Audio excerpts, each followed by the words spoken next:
Hi, I'm Elliot Kennel from the Cameron Group. Thank you for joining me. I'd like to tell you why I believe that nuclear power will revolutionize the global climate agenda, and I'm specifically talking about fighting global warming. Uh, Here I show pictures of a nuclear submarine on the left, and then next to it, a direct carbon capture unit, which removes carbon dioxide directly from the atmosphere. And below lower left is a floating nuclear reactor that is actually operational. It was built by Russia in order to provide power to small towns on the Arctic Ocean, the north coast of Siberia, that couldn't be powered any other way.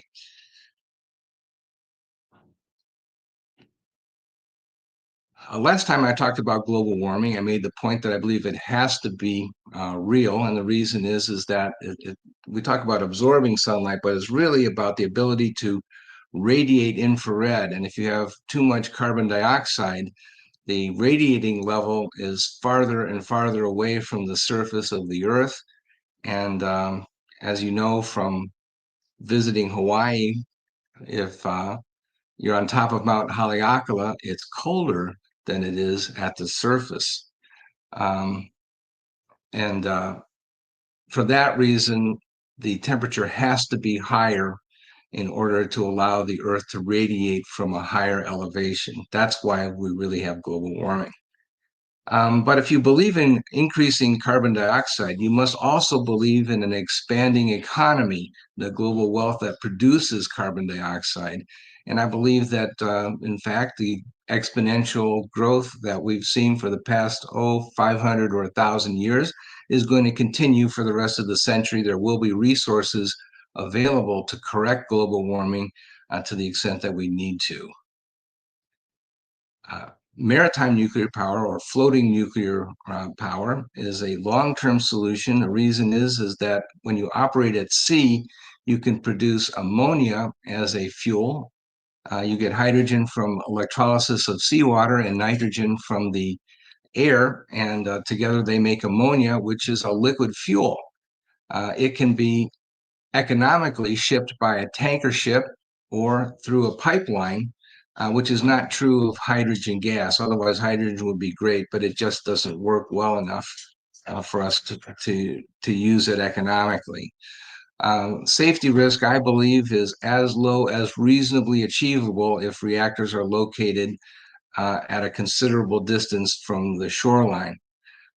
Production costs will decrease for nuclear reactors as they get more and more familiar with mass production technology and produce small modular nuclear reactors. Small means maybe 1/3 of the size of what we now um, use as a standard power plant.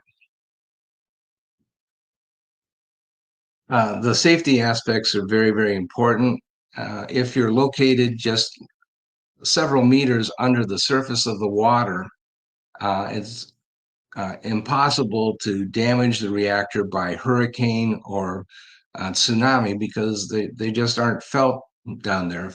People who have served in the US Navy on submarines know that you can just duck under the bad weather at the surface, even though the surface may be very, very turbulent. Down below, it's calm. We know how to produce or how to mass produce maritime reactors. We've been making submarines for years. Also, another point I want to bring up is that in recent years, we've learned that we have to be more concerned about terrorism and even rogue nations possibly attacking installations of this type. But it's very hard for terrorists to attack an object that's far away from the shoreline and also that's underwater. Much of the weapons that would normally be used to threaten power installations, not just nuclear, but also solar or natural gas or whatever else, people for different reasons want to attack power plants, power technology. It's very hard to mount an attack against a floating nuclear reactor. Mass production is a key here. The graphic at the left is the Henry Ford assembly line from back in the day. In 1900, before mass production was implemented, the USA produced about 4,000 cars per year. It would have been unbelievable if you had made a prediction that 75 years later we would produce 9 million cars per year. In the same way, my argument is that by the year 2100, we'll be able to mass produce nuclear reactors, maybe not 9 million of them, but in the thousands, certainly, I think is possible. We'll do what's necessary in order to handle environmental issues. Um, if the unthinkable happens, where would you like it to happen? Let's think the unthinkable. What if there's a nuclear meltdown? The reactor gets hit by a torpedo or something like that and is crippled, sinks to the bottom of the ocean. Well, it's a tragedy if any kind of installation suffers damage and loss of life, but it's not a disaster. It's not something that affects the entire society. There have, in fact, been 9 nuclear submarines that have been lost over the years, 7 by Russia and 2 by the United States. But at the bottom of the ocean, water provides shielding against radiation. So they've sent down detectors and so on, and they find that if they're just a few meters away from the wreckage of these sunken submarines, there is no radiation for them to detect. It's just completely undetectable. And it's just so isolated that I think it's better to do it there than, let's say, near a large populated area. Let's talk about direct capture of CO2. This is not the only example, just one of maybe 20 really good ideas that are out there. But the point is that there is technology that exists to remove CO2 from the air via a membrane process. The bad news is that Ford estimates the cost is going to be $500 to $1,000 per ton, and our goal is $100 per ton. And so I wondered, why $100 per ton? So what I did is I took the projected loss of gross domestic product in the year 2100 due to global warming, and also the maximum amount of excess CO2 that would be produced per year in that year in 2100 compared to now. And I divided one by the other, and my result is $300 per excess ton. I believe that's a more or less real number, and it shows that, well, maybe it's not so crazy to reduce, taking the low end of the Forbes estimate from 500 to 300. Maybe that's not as crazy as it sounds. And but no, it's not economic at present. But in the future, with years of development effort, something like this, I think, will in fact be practical. We've heard before that it can't be done. Lower left is a picture of Cleveland, my hometown, and this is not a doctored photo. It really did look like this. Smog was a real thing, and it really was reduced by regulations imposed by the Environmental Protection Agency as well as other agencies. The cartoon at the upper right shows what we were emitting in 1975, and then you can look ahead to 2025, and it's like 1/100th of what was emitted back then. So it's been remarkably successful in every criteria pollutant except for CO2, which we were late to recognize as a really major threat. So people complain that it's just impossible.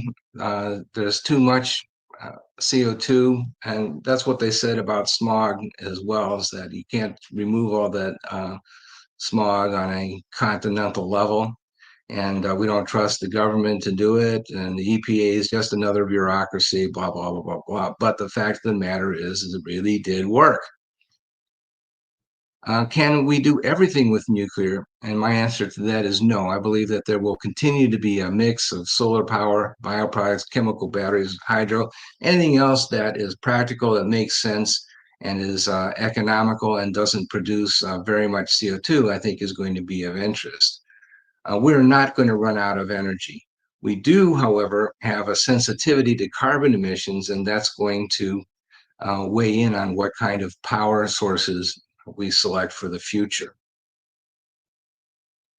In summary, Nobody can predict the future with absolute certainty. I don't know whether we'll survive to 2100.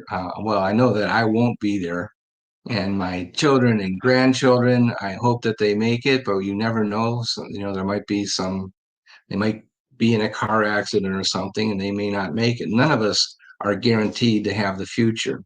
Nevertheless, there is great reason for optimism that the economy will continue to grow. People will be richer. Our great grandchildren are going to have much more money at their disposal than we do. There will be resources available worldwide to fight global warming if that's what's required. Whatever it is that it takes, we'll be able to do it. Nuclear power, especially maritime power plants, will be a major contributor to the cleanup and also the production of energy without a CO2 signature. I want to leave you with a quotation from President Teddy Roosevelt. He said that complaining about a problem without posing a solution is called whining. I don't want to be a whiner. I want to be somebody that actually has solutions for the problems that our society faces. I hope you'll join me with that mindset and not poo poo the efforts to reduce CO2 in the next, let's say, 75 years for the balance of this century. I believe this is an accomplishable task. We'll figure out how to do it.